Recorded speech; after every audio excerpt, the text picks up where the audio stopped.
New tonight at 6, major growth in Aurora is hitting an unexpected roadblock. Thousands of homes in a brand new school that are already under construction are now in limbo over questions about natural gas service. This is happening in one of the fastest growing parts of the metro area on the eastern edge of Aurora. In the Murphy Creek area, there are plans for 35,000 homes just east of E470. As your reporter in Aurora, Kelly Worthman, discovered, confusion over a newer state rule is creating delays and frustrations for just about everyone involved. East of E470 in the Jewel Avenue corridor is one of the fastest growing communities in Colorado. The Jewel Avenue corridor is really kind of the next frontier, so to speak, for the city of Aurora. Tens of thousands of homes are planned here, and for most developers like Jerry Richmond, construction is already underway. You can't go into the city, you can't go west into the mountains, you can't really go south any further. And so that's why this area is really popular from a growth standpoint. So popular, in fact, a brand new school is also being built to meet the growing need. We have broken ground on the project, and we are currently building the school to open in 2027-28. But the district and developers have hit an unexpected snag. As we went to apply for our power permit from Xcel Energy for this school, that there's no longer gas available to serve new developments in this area. They've known for at least 5, maybe even 8 years that all of this growth was coming, and they built nothing to get ahead of it. All the growth is colliding with a relatively new state policy. In 2021, Colorado lawmakers required tighter oversight of gas utilities, and starting in 2023, the Public Utilities Commission, or PUC, began requiring companies like Xcel Energy to file detailed plans before expanding gas service to new developments. Good morning. This is the Commissioner's weekly meeting for April 15th.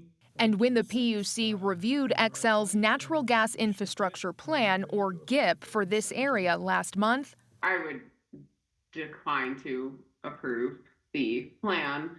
I think we'll go through perhaps the individual projects. Its decision created more questions than answers. We don't have a clear road path about what the next steps are.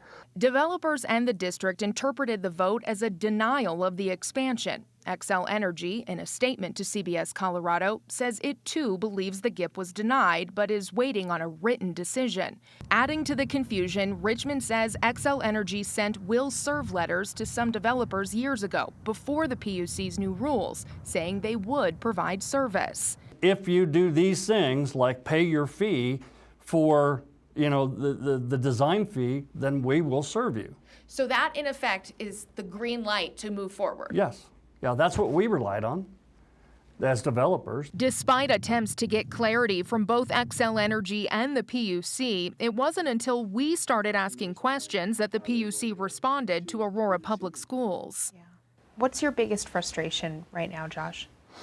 My biggest frustration is just the unknowns. What I guess we don't understand is why this school that has been in planning for so long, and this development area that has been known and in planning for decades, why is this the first case? And Kelly is your reporter in Aurora and joins us now live in studio to talk more about this. There is still a lot of uncertainty here, including what happens with the school. Does this mean APS has to stop building? Well, that's a great question, and one that I asked the planning coordinator over at the district again today, and he tells me they are moving forward. In fact, they received their foundation permits this week, and he says, we wholeheartedly believe that this will be resolved because Xcel does have an obligation to serve. Yeah, now when the PUC, we know, will need to give a written decision on this. Any clue on in terms of a timetable? Yeah, well, that's been a big question as well. I will tell you that they told me within the next few weeks, but the PUC did send me a pretty lengthy statement today. This here is part of it. And essentially what they're saying is that the PUC is not blocking or even denying the Aurora gas expansion project. Instead, what it's really declining here is how it would be paid for or the cost recovery. So essentially, Michael, Xcel could go ahead and build this gas infrastructure, but that's going to be a hefty bill for the company that they likely don't want to foot, even though they do have record profits. Seems like everybody's kind of waiting around to see what the next step will be here and how they can proceed. Exactly. Now, Kelly, we know you've been working on this story for weeks now, if not months, and we know you'll continue to keep us updated. Absolutely. Thank you.